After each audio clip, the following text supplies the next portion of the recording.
Welcome to the R.M.Williams Outback podcast. I'm Terry Cowley, the Senior Associate Editor of R.M.Williams Outback magazine. Thanks to Elders Insurance for sponsoring this podcast. Welcome back to the podcast. The Crackup Sisters have worked their way around Australia since 2009 when they started with a borrowed ute and a camper trailer and the aim of creating a show that celebrated the larrikin behaviour that so resonates in the bush. Now Winton is home, where the Crackup HQ homestead is hard to miss with its colourful signage, dust arena for performances out the back, and entertainment for passers-by in the yard, which they open every afternoon during the tourist season.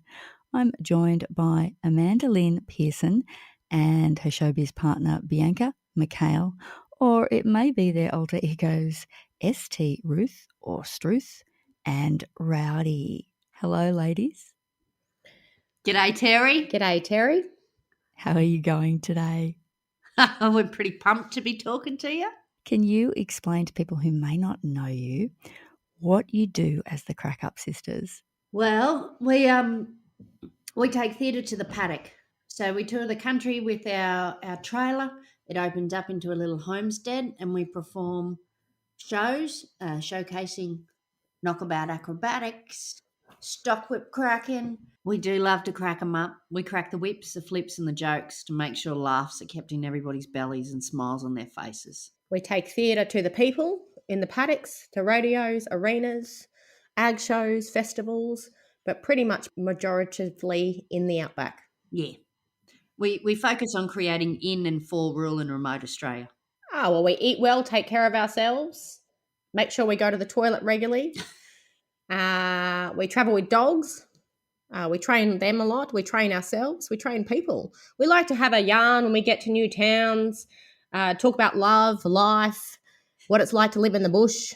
We're very passionate about the Australian art forms of knockabout acrobatics, the stock whip, the kelpie dogs, the hula hoop, and spinning those yarns. And we're passionate about taking care of this beautiful country that we live on. Its people, its culture, and the beautiful land. Could you maybe tell us a little bit about your respective journeys and how you came to be in this act? Yeah, we've have worked a lifetime as a dancer, a performer, a live performer, and toured the world, and had a real passion to come back and be in country Australia and tell our stories. Yeah, I performed in circuses for a long, long time, and again around the world, more so even in Australia. And I think working Crackups enables you to go to remote and distant places. Crackup Sisters were created to be able to take entertainment to the people. Sounds a bit like something Slim Dusty might say. Yeah, very much so. So it was to take theatre to the paddock rather than people having to go to a place to see something. We come to you. I was at a show once, actually working on Australia, the film. I was in Catherine, and everybody was so excited to go to the ag show. And having grown up being a showgirl as a young woman, I went to the show, and what it missed for me was live entertainment. And I'd been touring for the last 10 years across the country, across the world. And I felt like it was time to come home and create something for our audiences where they already are. Where did the comedy element come in? I just can't help it. You just can't help being funny. Well, that's always been your skill set from early on. I find it very hard to create something serious. But the larrikinism of Australian characters is really important to me. The jump up, the have a go, the fail, the have another go. There's a lot of funny stuff in life. And I think particularly at that time, nearly 15 years ago, we were starting to take ourselves incredibly seriously. And it was just time to have a laugh again. You know, I grew up watching Looney Tunes. I wanted to see more Looney Tunes. I think also that's comedy, you know, is used to connect with people as well. So it's a really good way of, like, when you put a woman on stage in a rural environment, possibly, 13, 15 years ago, comedy really is your only in. Like, there's no other way to really connect with the people other than maybe saying a bush poetry. back then. So, I think comedy is used as a tool to kind of break down barriers, connect with people. And have a laugh. Yeah, and have a laugh. Bianca, you have a circus background? Yes, I do. A very kind of traditional form circus background. Gymnastics first, then dance, then circus, and then theatre, and then clown. And you actually both met at a circus school? Yeah. Yes, we did. 23 years ago, actually, at Volcano Women's Circus in Brisbane. It was my first year or second year in training there, and Amanda and I did our first community show together. And, to tell you, back then, I was a straight, strict school performer and Amanda was the clown of the show. Yeah, So nothing's changed there. Yeah. So the Crackup Sisters have been going for so long. You've had different members. And Bianca, how long have you been involved? I was trying to work this out the other day. I think my first show was around 2011 or 2012. It's when Butte, founding member with Amanda, needed to pull back a bit and go to uni. So I started doing kind of filling in spots, which then evolved over the years in different capacities to then kind of full time. I would imagine that your friendship is the solid foundation of what you're doing. It would be critically important, wouldn't it? You must get along well. Or do you drive each other crazy? Or both? I feel like performing relationships and very close ones, the way that Amanda had, and most street performers and most performers have the same. It's like a marriage. Sometimes you spend more time with that person than you would your own loved ones. So, sometimes there's ups and downs in marriages that you move through things, different things come ahead, you move forward, you have the good times, the bad times, and everything in between. And it really depends on how much that you grow as people and keep pushing on with that drive to create that work that kind of makes it evolve. And you're nailing it. Yeah, keep working. Yes. You must get a lot of energy, though, from the response you get from your audiences. Yeah, we do. And that's definitely something that keeps me going down the road and doing shows, is the effect that it has on people. When you see people and they tell you that they've really had a good laugh. And for a lot of people, they've seen stuff that they haven't seen before, whether that be the skills or the emotion that they've seen from the characters on stage, or just the experience of having fun. Something that jumps out to me is a comedy night that we did for drought relief, and one of the ladies comes up to me afterwards and she said, "You know what? It was really hard to get my husband to come in off station, and he came in, and I haven't heard him laugh that long for years, literally years."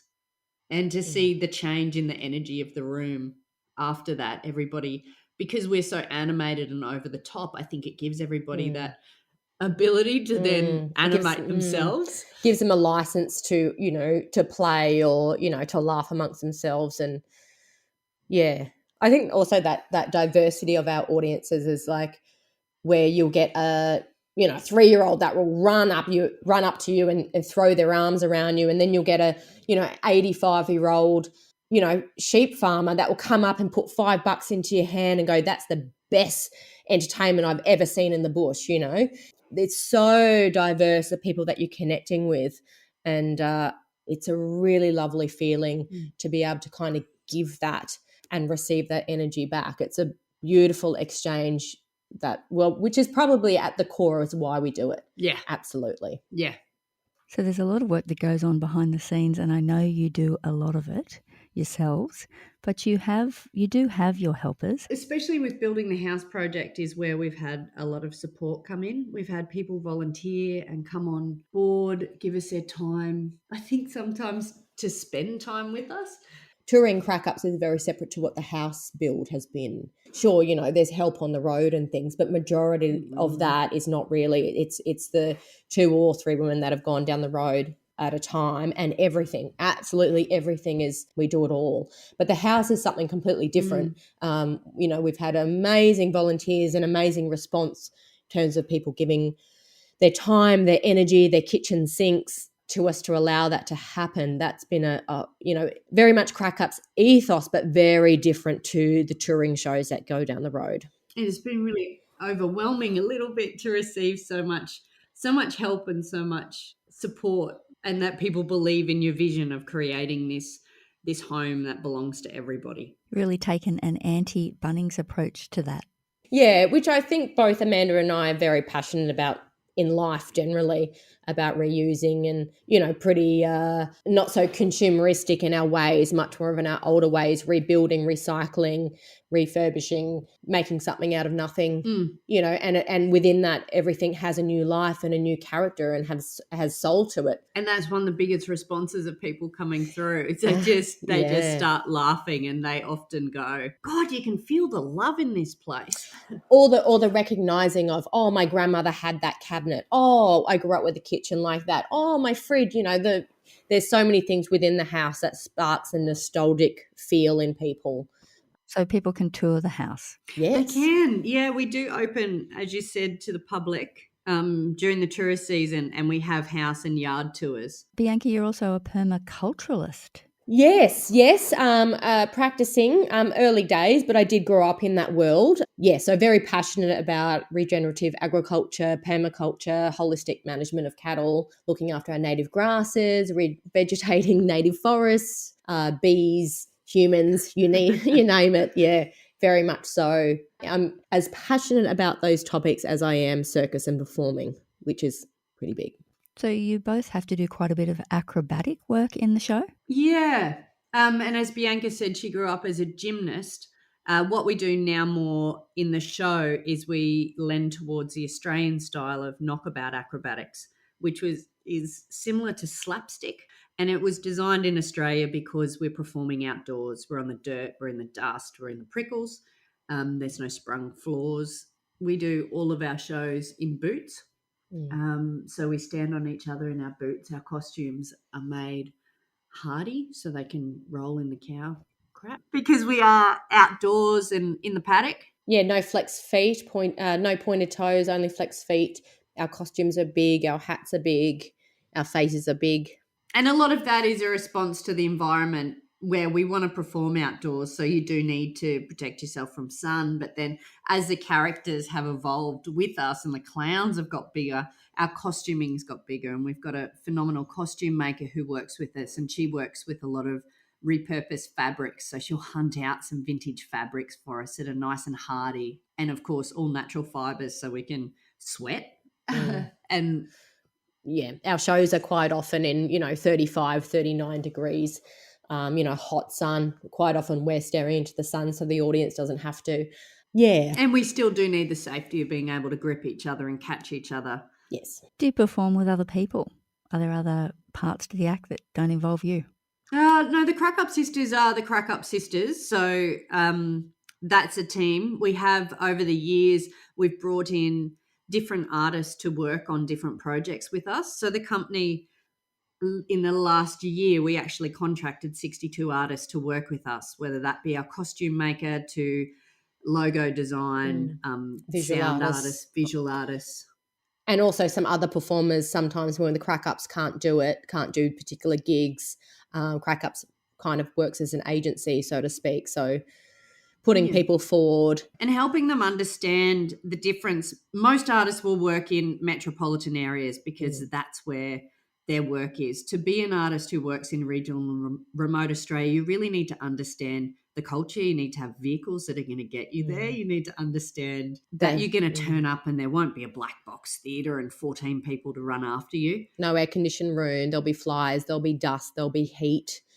Yeah. And so we've been able to work with a few artists who've fallen in love with the outback, and then we can bring them with us, and almost it's a mentoring process. And to also work the culture in, there's, as everybody listening will know, we really do have a distinct culture in our different regions that we live around the country. And it's really nice when we hear our own language. And that's something that Crackups is passionate about, is that we know the difference between, a steer and a cow, and you can bring that humour in so that everybody has a laugh.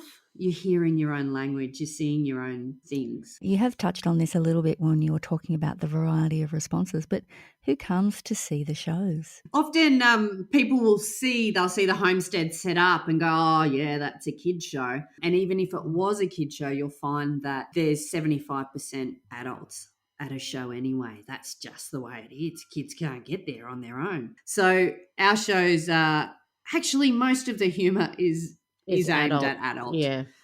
The kids laugh at the colour and the movement. Yeah, and the acrobatics, and they love that part of it, but they don't necessarily get the context or the text. Yeah, where adults really have a good laugh with that. So our work's really layered. There's a bit of education. There's a lot of honesty, truth. We're creating a whole world. People, particularly with the homestead shows that tour, we've got our own set. So we create this world that people kind of step into. And if you visually just see it, it's very different to the experience of. What is that world like from where you guys sit? Oh, it's wonderful. It's definitely fun. I think there's for me, stepping into Struth, there's a freedom. She speaks so much easier than I do. Mm-hmm. And she's clown, and clowns are really truthful. They're blunt. They're immediate. If they see something blue, they'll go, that's blue. And so I actually love being in her brain. Mm. Can you tell me about the ripple effect that you've had on the town?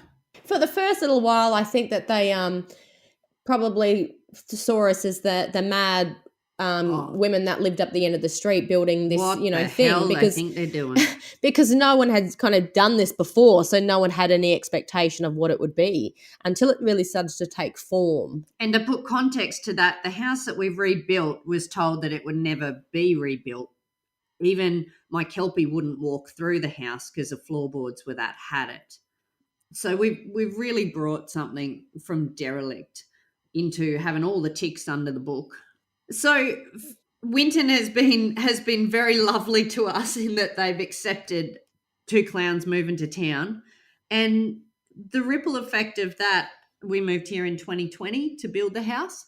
So 3 years on, our little clown company, we've actually moved 5 people to town permanently and have 3 people coming through the season. So we're really excited to see that, and to also see the absolute normalness of, oh, yeah, the girls do that just the same as the mechanic fixes your car. Mm. But if you want to have a laugh, you go see them, or they'll do a show, or, oh, you want to learn stilt walking, go see them. It's really nice to just be a part of a community.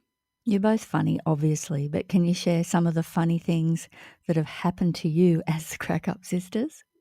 Well, I was doing a show. I can't remember where we were doing. Is it Narrabri Rodeo? Yeah, Narrabri Rodeo. Last. So I don't know, probably about a year ago, maybe more. Can't remember. So we both got dogs that work and perform in the shows, and my Dee Dee and I were doing so we're doing a big arena spot. Dee Dee and my act was towards the end of the show. It's a bit of a feature act. We're doing our moves, and I turned my mic off during that time.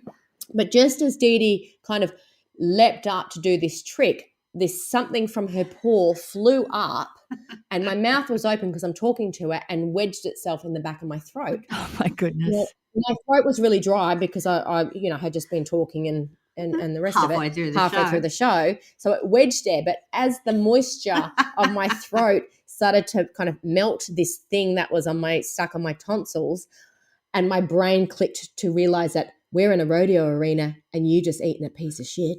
Oi! Poo, sorry. But it stuck there, and I was trying to get it out at the same time working my dog, who works really, really fast, and trying to think, going, am I going to die because I've just been poisoned with animal feces? Oh. Very dramatic. Managed to cough it up, finish the routine, run off stage before I basically sat by the car for about 45 minutes, dry reaching and yelling at Amanda to find me some lollies to get the flavour of the animal poo. Oh my God, that is a good story. How about you, Amanda? Can you top that? Oh, I don't know. I don't know. There's so many crazy stories that have happened over the years. Everything from standing in the middle of an arena with a motorbike that won't start, and that's your whole act, and 10,000 people are waiting for you to do your act, and you don't have anything else, to sort of, being busting to go to the toilet right before your show, and you've got to stand in a line with 5 other 6-year-olds and have a discussion about how you're going to wee. And so it's been great. We've had a steer run across the stage mid-show, and then a fella chasing him on his horse to get him back, and I think all of this stuff is why I love Crackup performing the most, because it's real. We're there with you. Your kid's ice cream just fell on your head. And we're doing a show, and our music cuts out, and lose power, and I've been up on the cloud swing doing aerials, and we realise that your microphone falls out, gets stuck around somebody else's foot. If it was on the telly, you'd cut to an ad break. But we're there in the sun and the sweat, and there's so many variables to this work. So we're very used to having to deal with a whole array of conditions and having to, pull something out of our tushes to make it work, which is part of the challenge and part of the love. It's part of our joy, but it's also part of our audience's joy, because we share that all with them, and they can see you, hopefully making a cake out of a turd, which is what we all go through every day. And I think so often when we see performance, or we see famous people or actors, we see them and it's picture perfect performance, and you don't even know that they've stuffed up, but ours are so real and so big. And then you get to see the beauty of the human and the clown fix it. Which is the beautiful thing, because we are clowns, and clowns do, failure is our friend. Failures are opportunities for new things to come about. And there's a little bit more license for that the audience love to see a clown fail. They really do. Because they don't mind sucking. We don't mind being right down there in the rubbish of it. So long as people are laughing. Yes. There's a line there. There is a line, Terry. And mostly, at the end of the show, they go, God, I love how you did that bit. You're like, are you kidding me? That was mortifying. But thank you. It's not what we just spent 4 days rehearsing.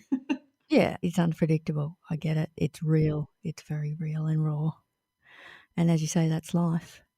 I was going to ask you, maybe as a wrap-up question, what do you think is the essential message that you want to send out there as the Crackup Sisters? You may have already answered that, but if you want to elaborate. There's something in their name. Crack stands for so much.